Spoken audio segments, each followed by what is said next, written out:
et bienvenue sur la chaîne où on parle de pédocriminalité sans aucun tabou. Aujourd'hui, n'hésitez pas, si vous aimez mon travail, si vous souhaitez me soutenir, à vous abonner et à lâcher un like ou un commentaire. Merci beaucoup. Aujourd'hui, on va entamer un sujet qui est très important et qui ne concerne absolument pas que les victimes de pédocriminalité. Il y a beaucoup de victimes avec qui je parle, en groupe de parole ou autre, qui me disent qu'elles ont énormément changé depuis qu'elles ont parlé, ou depuis le processus où elles ont porté plainte, ou depuis qu'elles ont commencé à suivre une psychothérapie. Et je rappelle dans cette vidéo que la psychothérapie n'est absolument pas destinée que aux victimes de pédocriminalité. Je sais que je l'ai déjà dit dans d'autres vidéos, ça a été plus ou moins bien reçu, mais n'importe qui devrait dans sa vie aller consulter au moins une fois un psy, ça lui ferait du bien et la société ne s'en porterait que mieux. Bref, parenthèse terminée.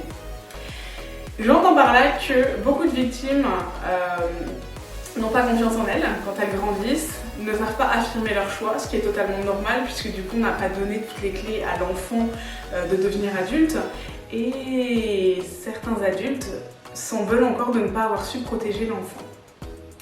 Et là on va arriver, pas à cette période où je vais vous expliquer comment pardonner l'enfant, etc., mais à l'après. À l'après où en fait on culpabilise de ne plus être comme avant et où on culpabilise de ne plus avoir les mêmes réactions qu'avant parce que on a pris un petit peu confiance en soi et en fait on ne se laisse plus faire. Ne culpabilisez pas pour ça. Ne culpabilisez pas parce que vous ne voulez pas et que vous dites non. D'accord ? Vraiment, si vous n'avez pas envie de quelque chose, ne culpabilisez pas de dire non. Et comme les proches qui étaient là depuis le départ, ou alors ceux qui vous ont connu autrement et un petit peu plus, malléables, ont peut-être un peu du mal à s'adapter au nouveau personnage, ou en tout cas à votre nouvelle personnalité. C'est un petit peu compliqué, et puis on vous dit oui, mais avant t'aurais pas fait ça. Oui, mais avant j'étais pas la même personne, et avant j'avais pas confiance en moi. Et en fait, c'est quelque chose que je constate chez beaucoup de victimes de pédocriminalité. On a vraiment vécu l'horreur, en tout cas, il n'y a pas de doute là-dessus. Si jamais vous avez un doute qu'une victime de pédocriminalité ait vécu quelque chose de difficile, vous êtes sur la bonne chaîne, allez voir les autres vidéos. Mais en tout cas, voilà, une victime de pédocriminalité a vécu l'horreur et au bout d'un moment, il y a un petit déclic, elle a envie de vivre. Elle n'a plus envie de survivre, elle a envie de vivre. Et on l'a pas toujours connue comme ça, et puis quelque part, on a un peu envie de lui faire sentir. On a un peu envie de lui faire sentir que sa nouvelle personnalité, elle est peut-être un petit peu trop imposante, parce qu'avant elle disait oui à tout, puis maintenant elle dit plus oui à tout. Puis avant elle donnait pas son avis, puis maintenant elle donne son avis. Et le pire dans l'histoire, c'est que maintenant elle est peut-être hyper positive ou beaucoup plus positive qu'avant. Pourquoi ? Parce qu'elle se sent mieux dans sa tête, elle se sent mieux dans son corps, elle se sent mieux dans ses pensées, donc forcément que tout va beaucoup mieux. C'est absolument la tempête dehors, j'espère que vous n'entendrez pas dans la vidéo, mais si vous entendez beaucoup de vent, de pluie et d'orage, c'est la tempête dehors.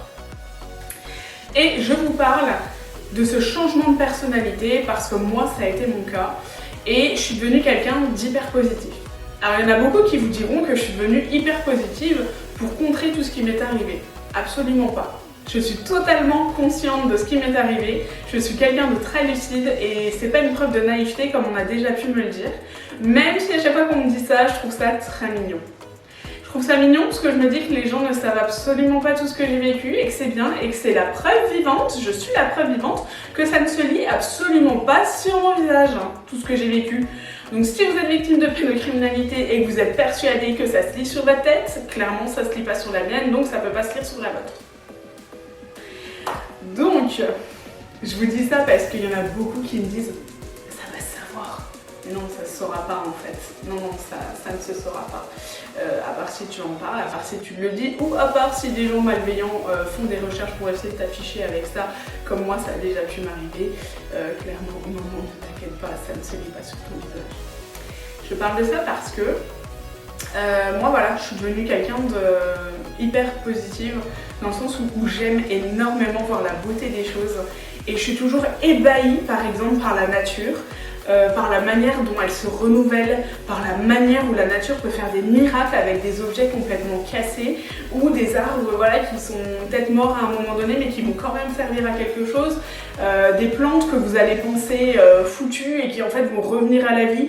Enfin vraiment la nature, je trouve que c'est une très très belle leçon et c'est d'ailleurs pour ça que dans ma thérapie on m'avait conseillé de faire du potager pour en fait comprendre un petit peu ce processus. Je vous parle de tout ça simplement parce que quand vous devenez quelqu'un de très positif, quelqu'un de très solaire, ce que j'essaye d'être, et parce que moi ça me rend heureuse, je le suis pas pour quelqu'un d'autre, je le précise tout de suite. Et réellement, dans ma tête, je suis comme ça, c'est-à-dire que j'aime beaucoup voilà, admirer les choses, j'aime beaucoup voir le positif. Par exemple, quand j'ai un problème, je me dis, il y a une solution, je suis pas en mode tout s'écroule, il n'y a plus rien.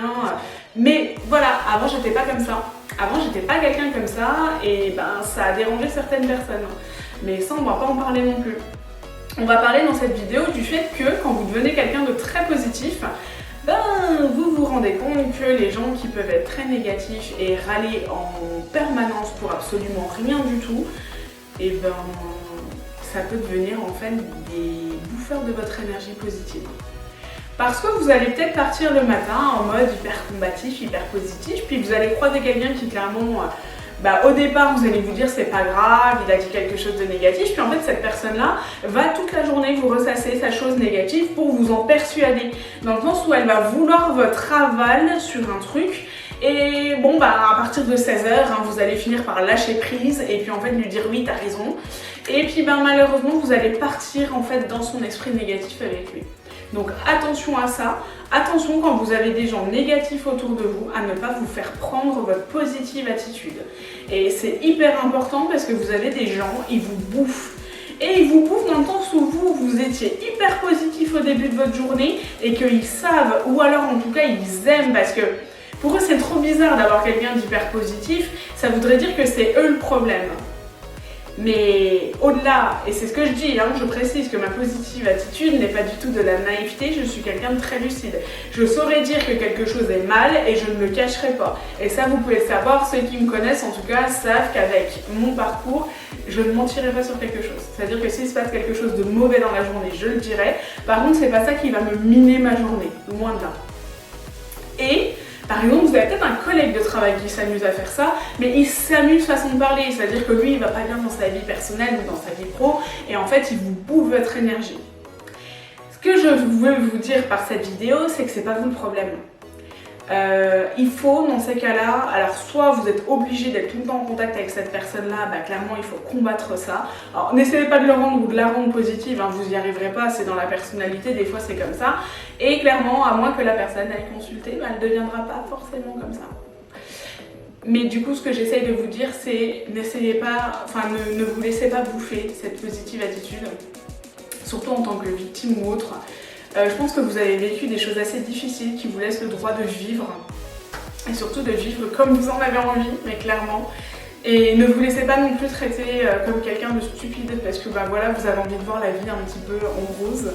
Et ne vous laissez pas non plus, ne laissez pas les gens se moquer de vous parce que vous vous émerveillez de choses que vous n'avez jamais vues ou connues. Vraiment, restez vous-même.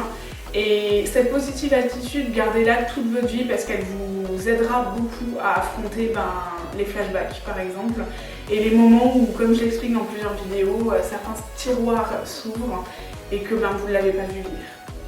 Cette positive attitude, ne laissez pas les gens vous bouffer votre énergie. J'arrête pas de le dire depuis le début de la vidéo, mais clairement, ne laissez pas les gens vous bouffer votre énergie.